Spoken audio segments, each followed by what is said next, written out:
Hello, I'm Laura Marshall. And I'm Melinda Rose, and this is Light Matters for June 20th, 2012.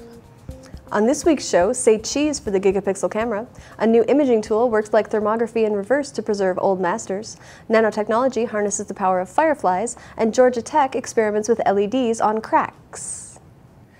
A prototype camera developed by synchronizing 98 tiny cameras has a resolution 5 times better than 20/20 vision over a 120-degree horizontal field. The new camera from electrical engineers at Duke and the University of Arizona has the potential to capture up to 50,000 megapixels of data per image. Most consumer cameras are capable of taking photos at between 8 and 40 megapixels. Each microcamera captures information that a computer processor stitches into a single highly detailed image. One of the challenges to building gigapixel cameras has been more compact integrated circuits and not the optics. So their approach was to come up with a massively parallel array of electronic elements. At 2.5 feet square and 20 inches deep, only about 3% of the camera is made of the optical elements, while the rest is electronics and processors. Work will now focus on miniaturizing the electronics and increasing their processing ability, which will make the camera more practical for everyday photographers. Details of the new camera were published online in Nature, and the research was supported by DARPA. Lasers and other sophisticated imaging techniques have been used to help restore damaged and faded works of art for a while, but a team of Italian researchers has developed a new imaging tool that works like thermography in reverse to refine the process even more. The system, thermal quasi-reflectography, creates revealing images using reflected mid-infrared light. It's been used on 2 famous works of art so far, the Zavatari frescoes in the Chapel of Theodelinda and the Resurrection by the Italian Renaissance artist Piero della Francesca. The infrared imaging technique thermography detects subtle temperature differences due to the pigmentation on the surfaces of paintings. These thermal maps can be used during art restoration to reveal internal defects that are not evident in visible light. In contrast, TQR shines a faint mid-IR light source onto the surface of the painting and records the light that is reflected back to a camera. In its first test on a small section of the Zavatari frescoes, TQR revealed details missed by earlier optical and near-infrared studies, such as old restorations in which mist gold decorations were simply repainted. On the Resurrection, the TQR system identified highly reflective retouches from previous restorations, all while operating during normal museum hours without interruption.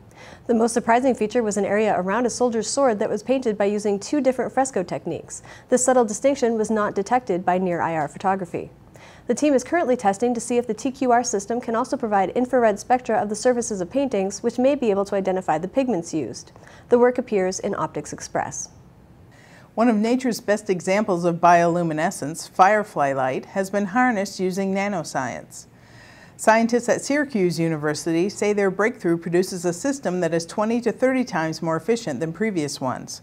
The process by which they use firefly enzymes to cause semiconductor metal nanorods to glow is called bioluminescence resonance energy transfer. By manipulating the size of the core and the length of the rod, they can produce colors fireflies can't, such as green, orange, and red. Fireflies naturally emit a yellowish glow. The scientists' most efficient rods emitted light in the near-infrared range, which could be important for night vision capabilities in goggles, telescopes, and cameras, and in medical imaging.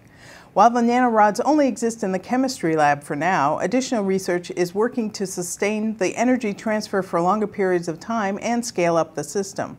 Because the nanorods are made of the same materials used in computer chips, solar panels, and LEDs, they conceive of a day when firefly-coated nanorods could be inserted into LED-type lights that don't need to be plugged in. An automated system uses a stereo camera and 2 colors of LEDs to detect and fill pavement cracks from a moving vehicle. In road tests, the system, developed at the Georgia Tech Research Institute with funds from the state's Department of Transportation, detected cracks smaller than 1/8 of an inch wide and could fill them while the vehicle moved at 3 miles per hour. The aim of an automated crack sealing system is to increase worker safety, require fewer personnel, and increase the amount of roadway covered per day. It could also save transportation departments money because sealing cracks extends the time before a roadway needs to be completely repaved. As the system traveled, the LEDs illuminated the road in 2 directions, parallel and perpendicular to the road, and the stereo camera took 2 pictures simultaneously. Within 100 milliseconds, the onboard computer generated a crack map specifying the location and shape of any cracks shown in the images.